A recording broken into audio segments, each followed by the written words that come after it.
రంగా గారితో సహా దశాబ్దాలుగా కాపు సామాజిక వర్గం పోరాటం చేస్తున్న రిజర్వేషన్ల అంశం మీద వారి కుమారుడు ఇంతవరకు ఒక్క మాట కూడా మాట్లాడట్లేదు. దశాబ్దాలుగా రంగా గారు కూడా పోరాటం చేశారు కాపు సామాజిక వర్గానికి రిజర్వేషన్లు కావాలని. అటువంటి అంశం మీద ఒక్క మాట కూడా వారి కుమారుడు మాట్లాడారు. విగ్రహావిష్కరణలు చేస్తూ వారసుడిని నేనే అని మాట్లాడుకునేటువంటి రాధా గారు రంగా గారి ఆశయాల అమలు వచ్చినప్పుడు మాత్రం తల పక్కకు తిప్పుకుంటా ఉన్నారు.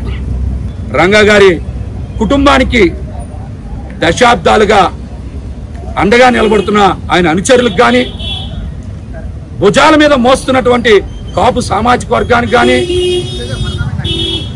తోడుగా ఉంటున్న బడుగు బలహీన వర్గాలకు కానీ రంగా గారి కొడుకు రాధా గారి ఆలోచన మాత్రం అర్థం కావట్లేదు. కాపు సామాజిక వర్గ హక్కుల పోరాటంలో రాధా గారు ఎక్కడ నోరిప్పల. కాపు సామాజిక వర్గ నేతల్ని అనగదొక్కుతున్నప్పుడు కూడా ఆయన ఒక్కసారి కూడా బయటికి రాలా. బడుగు బలహీన వర్గాల కోసం ఏనాడు స్పందించాల. అయినా సరే ఈ వర్గాలన్నీ కూడా రాధా గారిని అభిమానిస్తూనే ఉన్నాయి. రంగా గారు లాంటి మహోన్నతమైనటువంటి వ్యక్తి ప్రాణాలను సైతం లెక్క చేయకుండా ప్రజా సమస్యల కోసం పోరాటం చేశారు. కానీ ఆయన వారసుడని చెప్పుకునేటువంటి రాధాకృష్ణ గారు మాత్రం ఏ రోజు కూడా ప్రజా సమస్యల పట్ల కానీ, కాపు సామాజిక వర్గ సమస్యల పట్ల కానీ ఒక్క మాట కూడా మాట్లాడకపోవడం నిజంగా నాలాంటి వ్యక్తులకి బాధ కలిగిస్తుంది.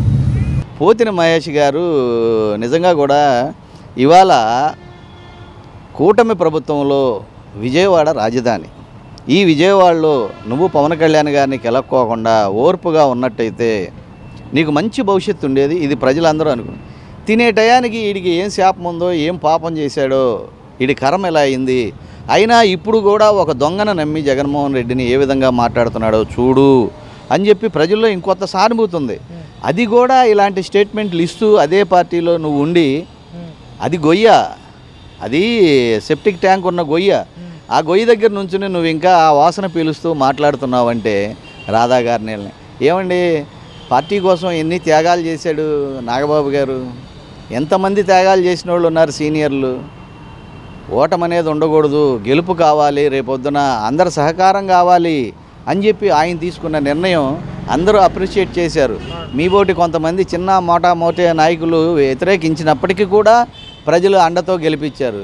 నువ్వు నిజంగా పోటుగాడివైతే, నువ్వు ఇంత ఓటు బ్యాంకు ఉన్న నీటుగాడివైతే, లేదు అందగాడివి కేటుగాడివైతే ఎందుకని సుజనా చౌదరి గెలుపును ఆపలేకపోయావు? Tell me the answer. అనవసరమైన వాగుడు వాగొద్దు. ముఖ్యంగా రాధా గారిని మీరు మాట్లాడే అంత శక్తి మీది లేదు. అదే రాధా నీకు ఎంత ప్రిఫరెన్స్ ఇచ్చాడు. ఈ సంవత్సరమే నువ్వు వచ్చి కలిసి దండేలా, ప్రతి సంవత్సరం వచ్చి రంగా గారికి దండేసేవాడివి. నీకు ఇచ్చిన విలువ సాటి కాపులకు కూడా రాధా ఇవ్వలా. నేను డైరెక్ట్గా చెప్తా, నాదేం పోయేదేం లేదు. 60 ఏళ్ళు వచ్చినాయి, ఇప్పుడు అనేకం చేసి బ్రతికే ఉన్నా, ఇంకా బ్రతుకుతా, వాస్తవాలే మాట్లాడతా. నీకు ఇచ్చిన విలువ ఎవరికి ఇవ్వలా, అలాంటిది నువ్వు మాట్లాడవచ్చా? అయినా రాధా గారు కానీ, పాత రాధా గారు కానీ, రంగా గారు కానీ విజయవాడ సిటీలో నో పోలీస్, లా అండ్ ఆర్డర్ని కంట్రోల్ చేసినటువంటి నీతి నిజాయితీ గల వ్యక్తులు వాళ్ళు. అందుకే 36 సంవత్సరాలుగా పేద ప్రజల గుండెల్లో నిలిచిపోయారు. ఇదే రంగా గారు ఉన్నట్టయితే, ఇదే రాధా గారు ఉన్నట్టయితే అని ప్రతి ఒళ్ళు చెప్పుకుంటున్నారు. ఇవాళ రాధా నువ్వు ఉన్నావు, చిన్న రాధావి. నీ దగ్గరికి వచ్చిన సమస్యలను నువ్వు తీర్చి ప్రజలకు అండగా నిలబడి ప్రతి విషయంలో మన ఉనికి ఏంటి? తప్పు చేసినోడిని శిక్షించాం. ఇవాళ శిక్షిస్తున్నావా? కొడుతున్నావా? నరుకుతున్నావా? చికెన్ షాపోడు కోళ్ళు కోసి మనందరం తినడానికి కోడి మాంసం ఇస్తాడు. ఆడి వ్యాపారం మానేసి ఆ బండెదురుగా నుంచుంటే చికెన్ కొట్టుకాడికి వచ్చి కోడి కూడా తొడగొడుతుంది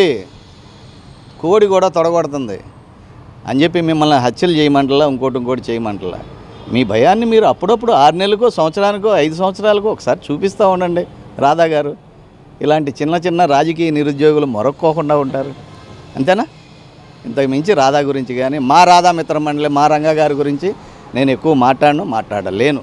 అంటే కేవలం ఏదో 100 కిలోమీటర్ల రోడ్డు వేయించినట్టుగా కేవలం 100 మీటర్లు రోడ్డు వేయించి క్వాలిటీ చెక్ ఆఫీసర్ లాగా డిప్యూటీ సీఎంఏ చెక్ చేస్తున్నాడు.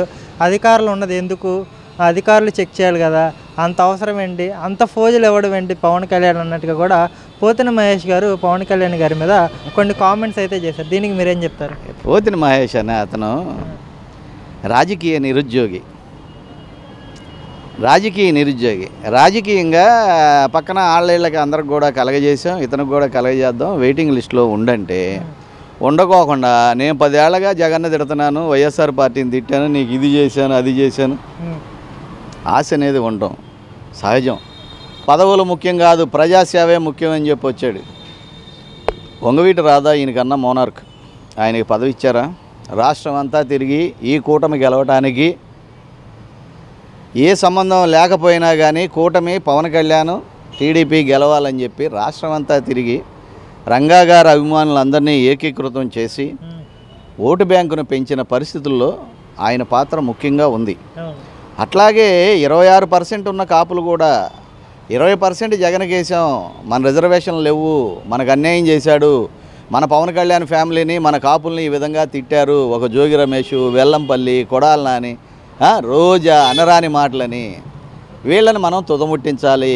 కులపరంగా కాపు తెలగ ఒంటరి బలిజ మనం అందరం కూడా ఒకటిగా ఉందాం, ఉండి పవన్ కళ్యాణ్ చెప్పిన చంద్రబాబుకు ఓటేద్దాం.